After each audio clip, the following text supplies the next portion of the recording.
Hello everybody, I'm JackieKcooper and this is my entertainment rundown featuring reviews of a couple of movies that you might not be aware of. They may reach your area, they may be available on view on demand, whatever, but you'll have to look for them. They weren't one of these releases that was nationwide in 3,000 theaters. But the first one is a horror film and it stars Frankie Muniz, M-U-N-I-Z, however you pronounce it, Muniz. And he was the star of the television Malcolm in the Middle. That's where he came into fame.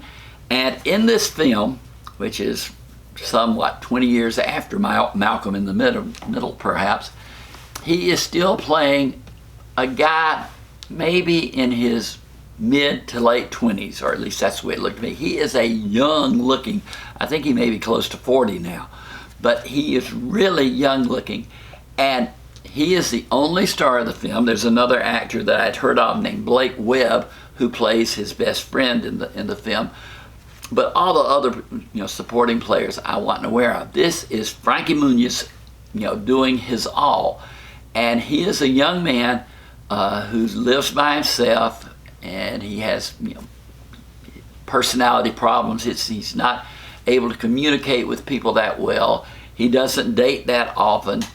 And so finally he goes on one of these websites, where you can arrange to meet a date, whatever, and he meets a young woman and has an evening with her, and then later he has some problems arising out of that relationship.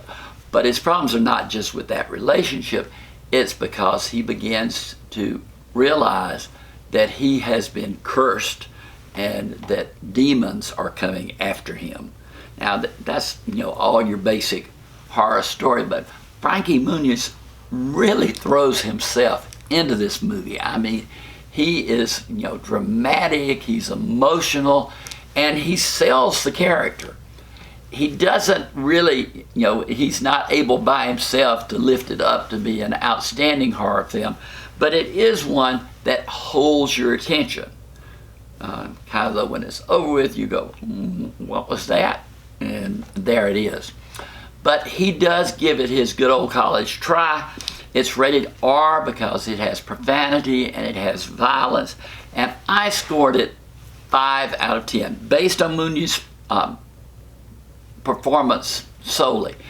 He brings it up from below average, but he can't get it above average, so you have to even out right at a 5, which is an average rating.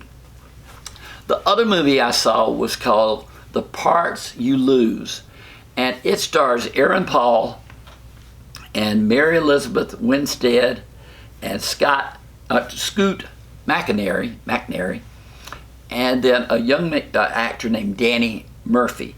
And this film, it takes place in North Dakota, I think, during the dead of winter, and it looks like the series Fargo that is on television. I think they've had 2 or 3 seasons of Fargo, and this could be extended into one of these Fargo series, but of course it's condensed because it's a 2-hour movie.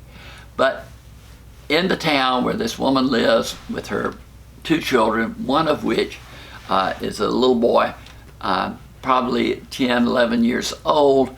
He's impaired with his hearing, and they make do and survive. They live kind of on an isolated part out of farm out of town, and the father is a mechanic, etc.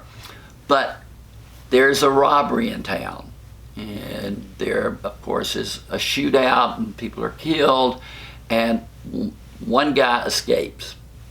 And where would you think that he would end up? Of course he's going to end up on that property where the boy lives that's hearing impaired. But he discovers him, and a bond grows between them.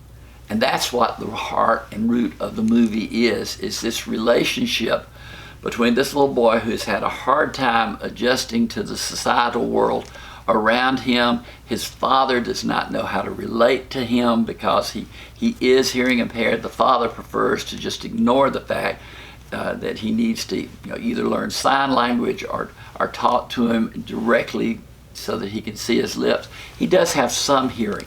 But this little boy, Danny Murphy, who plays the role of that little boy, he is just amazing. He's hearing impaired in real life. I looked him up.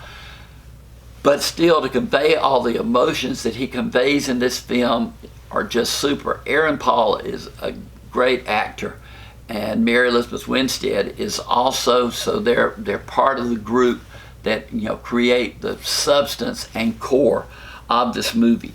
So it's not rated, but I would give it a PG-13 for profanity and violence. I think it is really a movie that you can enjoy if you get into it.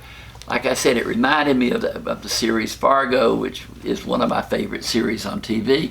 So I scored this 6 out of 10, above average. So hunt this one down if you get a chance. When we find a movie that's above average, that is definitely a plus. All right, that's my entertainment rundown. Reach down there and hit the subscriber button so you'll be a subscriber and get to hear all of the reviews that we're coming up with. But for today, this has been Jackie K. Cooper's Entertainment Rundown, focusing on 2 movies that you might have missed.